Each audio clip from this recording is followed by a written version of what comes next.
You know, besides being a disc jockey and collecting all these records, over the years I've got to go to some really fabulous concerts.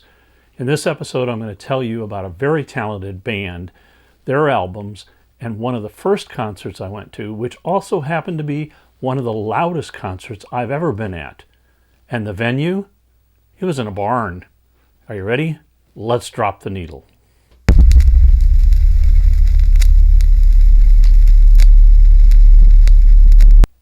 This is one of the most influential and talented bands and short-lived bands to come out of the late 60s. Formed in LA in 1966, the band featured two lead guitarists in Stephen Stills and Neil Young, a rhythm guitar player in Richie Furay, bassist Bruce Palmer, and drums by Dewey Martin, and what I like to jokingly say is 2.5 singers, being Richie, Stephen, and then sometimes Neil. In March of 1967, they recorded their first major hit single, For What It's Worth. Actually, 3 months earlier, they recorded their first album, but it went nowhere. With the success of For What It's Worth, the album was re-released, with the song Baby Don't Scold Me replaced by the new hit single. I certainly had heard the single, but I really didn't know much about the band. Read some things in some of the teen fan magazines and knew that Neil Young liked to wear fringe jackets. Then I heard that the Buffalo Springfield were going to play at a teen club not far from where I lived. Now, actually calling it a teen club is a bit grandiose. It was a barn where they had put a rickety stage on one side and a bar along the other side that served soft drinks.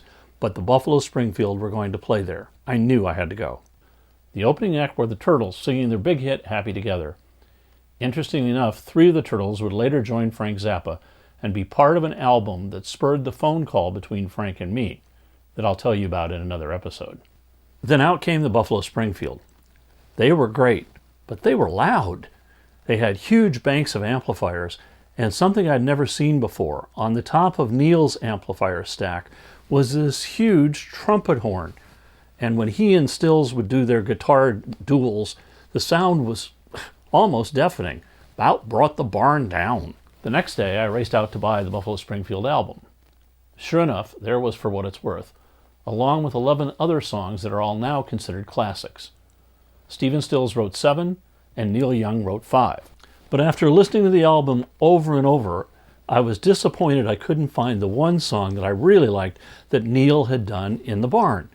I called the song Stick Around While the Clown Who Is Sick Does the Trick of Disaster. But listening to the album, paying close attention to the lyrics, nowhere could I find that song. I actually had to wait until November of that year when Buffalo Springfield again, their second album, was released. And there was the clown hiding in the lyrics to Mr. Soul, Neil's lead-off song on the record. This is a much better record than the hastily recorded first album. Like all Springfield records, the 10 songs on it are also now considered classics. But the Springfield were disintegrating. Neil left, then he came back, but they only had one more album left in them. Last Time Around was released in July 1968. By this time, the band had broken up, and the album was really just a contractual release. But what a release! It contains some of my most favorite Buffalo Springfield tunes, such as Neil's On the Way Home and I Am a Child, Steve's 4 Days Gone and Questions, and Richie's Kind Woman. A great album to mark the end of the Buffalo Springfield.